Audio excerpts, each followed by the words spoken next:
But that's the reMarkable Digital Pro. That is, let me see, I have got the front light on.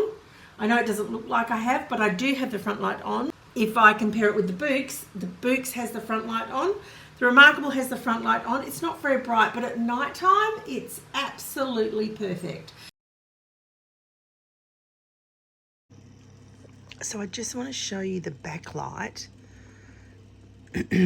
My room is dark. I do have a lamp on. Let me turn my lamp off.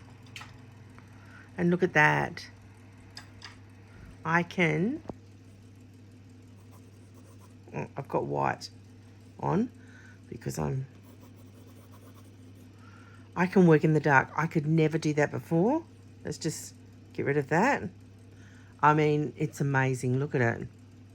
That's incredible. It's a dark room.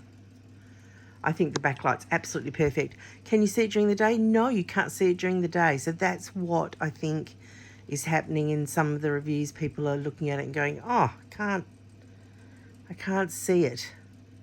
And during the day, you can't see it. But when I need it, which is in the dark, it's perfect. Awesome. So it does depend, are you wanting that light for the nighttime or the daytime?